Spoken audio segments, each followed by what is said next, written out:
So এই মুহূর্তে আমি আসলে আর কথা বাড়াবো না। আমার হাতে মেইল রয়েছে, আমি সেই মেইলটিতে চলে যাব। দেখতে পাচ্ছি উনি যেভাবে আমাকে লিখেছেন আমি ঠিক সেভাবেই পড়ার চেষ্টা করছি।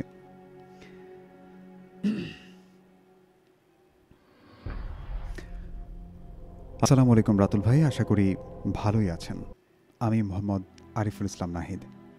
আজকের এই ঘটনাটি আমার খুব নিকট এক বন্ধুর সাথে ঘটেছিল। ঘটনাটি ঘটেছিল গাইবান্ধা সরকারি উচ্চ বালক বিদ্যালয়ের পেছনে যে পরিত্যক্ত বাড়ি এবং জায়গাটা রয়েছে ঠিক সেখানে। আমার বন্ধুর নাম সাকিব।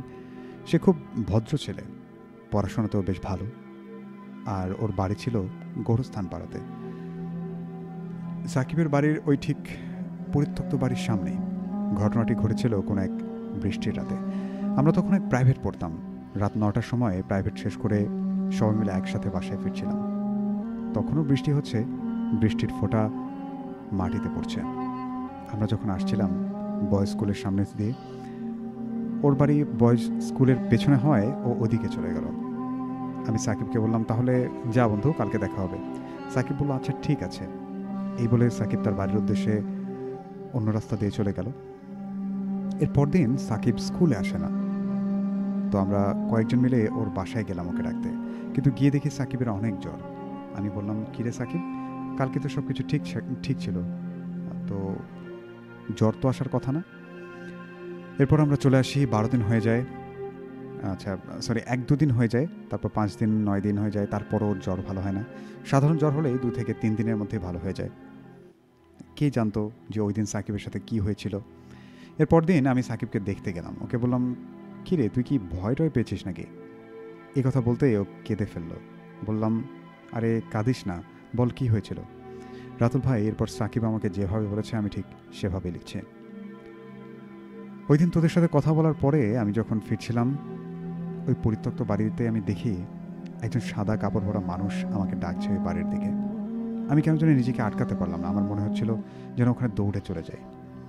এরপর আমি মনের অজান্তেই সেই ভাঙা পরিত্যক্ত বাড়িতে চলে যাই।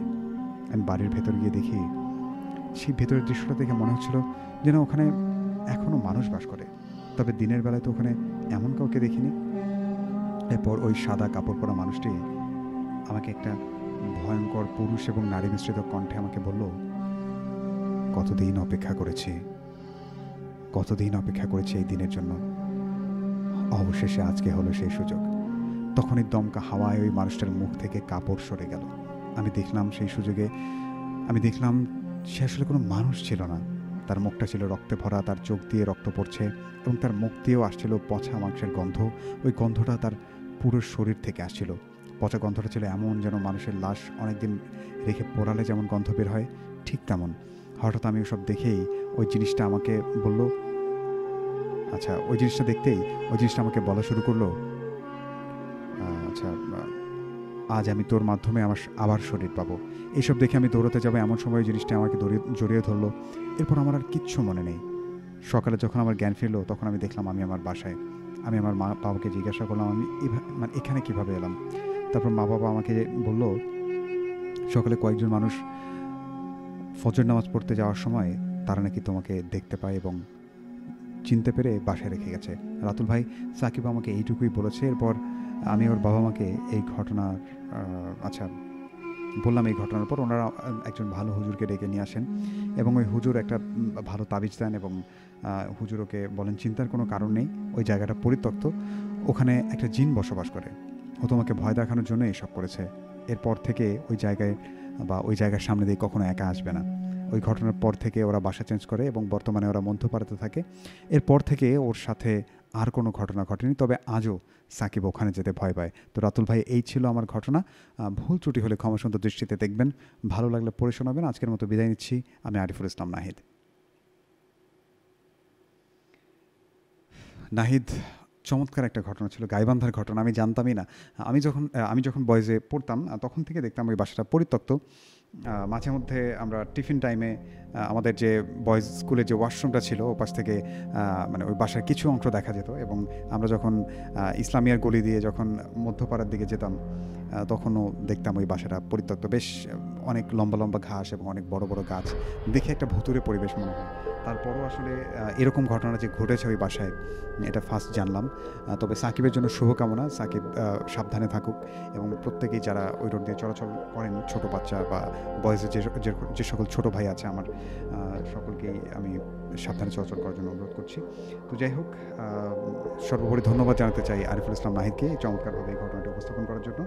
তো এই মুহূর্তে আমি আসলে কয়েকটা কমেন্ট পড়বো আপনারা কে কোথা থেকে লিখছেন এবং কার কাছে কেমন লাগছে। তারপরে চলে যাবো আবারও শাহাদুলের কাছে এবং শাহাদুলের কাছে শুনবো কিছু ভৌতিক অভিজ্ঞতার কথা। দেখতে পাচ্ছি আমাদের সাথে পাপ্পু ভাই ছিলেন, উনি লিখেছিলেন আমাদেরকে, উনি ভূতবেলায় আবারও আসার আগ্রহ প্রকাশ করেছেন।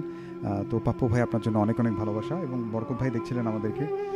এরপর দেখতে পাচ্ছি আমাদের সাথে খন্দকার মেহেদি হাসান মানু, উনি ঢাকা থেকে যুক্ত হয়েছেন। আরও লিখেছেন আমাদেরকে। তৃতীয় মেইলটাও ভালো ছিল, নয়ন সরকার ভাই লিখেছেন, ওনার কাছে ভালো লেগেছে, ধন্যবাদ নয়ন ভাই। এবং নয়ন ভাইয়ের কাছে অনুরোধ, উনি ভূতবেলায় এবং সেই সাথে আমি খেয়াল করে দেখেছি রেডিও সারাবেলার প্রত্যেকটা প্রোগ্রামে উনি ওনার মতামত জানান। লিখেছিলেন আমাদেরকে আরমান ভাই, উনি লিখেছেন যে গল্পটা আসলে অনেক ভয়ানক। আরমান হোসাইন আমাদেরকে লিখেছিলেন। আচ্ছা, লিখেছিলেন আমাদেরকে আবদুল্লাহ সিয়াম, আচ্ছা উনি ওনার গল্পটা শেয়ার করতে বলেছেন, আমি চেষ্টা করছি যদি সুযোগ হয়। জাহাঙ্গীর আলম লিখেছেন, ভাই আজকে আপনাকে দেখলাম। আচ্ছা, আজকে আমাকে দেখলেন, আচ্ছা আচ্ছা, ধন্যবাদ। ইস্টার জাহান আলো লিখেছেন আমাদেরকে, উনি লিখেছিলেন আমি জয়পুরহাট থেকে। ইস্টার জাহান আলো, রেডিও শুনছি, অনেক ভালো লাগছে রাতুল ভাইয়া, আপনাকে অনেক অনেক ধন্যবাদ এভাবেই আমাদেরকে রেডিও শোনানোর জন্য। আসলে রেডিও সবসময় চলে, আমাকে ধন্যবাদ দেওয়ার কিছু নেই, আমি এখানে না থাকলেও রেডিও চলবে। তো যাই হোক, আপনার মতামত জানিয়েছেন, ধন্যবাদ আপনাকে। লিখেছিলেন আমাদেরকে সুন্দর হচ্ছে ভাইয়া, চালিয়ে যান, আমি জুম্মাপাড়া থেকে দেখছি। মহসিনা খন্দকার আমাদেরকে লিখেছিলেন, অনেক অনেক ধন্যবাদ আমাদের সাথে থাকার জন্য, চালিয়ে যান লিখেছেন সোয়াইপ হাসান। আচ্ছা, আমি সোয়াইপই বলছি যেহেতু উনি সোয়াইপ লিখেছেন, SWIPE, সোয়াইপ। আচ্ছা, আমি জানি না ওনার সঠিক নামটা কি। সীমান্ত ইসলাম লিখেছিলেন আমাদেরকে হাই হ্যালো। আচ্ছা, লিখেছিলেন আমাদেরকে MK মমিন, উনি লিখেছেন অনেক সুন্দর হচ্ছে। অলোক কুমার ছিলেন আমাদের সাথে। আচ্ছা, মমিন লিখেছেন আমি মমিন মিয়া বালুয়া থেকে বলছিলাম, অনেক সুন্দর হচ্ছে। এরপর আরও অনেকেই লিখেছেন আমাদেরকে, মাশরাফি হাসান মিরাজ, রাত ভাই ভয় লাগছে। আরও লিখেছিলেন আমাদেরকে সুরে জান্নাত পরি, আমাদেরকে আতিক মিয়া লিখেছিলেন। আরও লিখেছিলেন MD ফুয়াদ মিয়া, উনি লিখেছিলেন মনোহরপুর ঈদগাহ মাঠ থেকে শুনছেন। ব্যাকগ্রাউন্ড, আচ্ছা আচ্ছা, ব্যাকগ্রাউন্ড মিউজিকের কথা বলেছেন। লিখেছিলেন আমাদেরকে আবদুল্লাহ সিয়াম আবারও যে আমারও তো একটা ঘটনা আছে, ঘটনাটি শুক্রবার পাঠিয়েছি। আচ্ছা আচ্ছা, এভাবে মানে অধৈর্য হওয়ার কারণ নেই, আমি প্রত্যেকটা ঘটনাই আপনাদের পড়ে দেখি এবং এই সপ্তাহে প্রচার না হলেও সামনের সপ্তাহে অবশ্যই প্রচারিত হবে। তানিশা তানহা লিখেছিলেন ছোট হলেও ঘটনাটা ভালো ছিল। লিখেছিলেন আমাদেরকে আবদুল্লাহ সিয়াম, আমার একটা ঘটনা আছে। আচ্ছা ঠিক আছে, আমরা চেষ্টা করছি।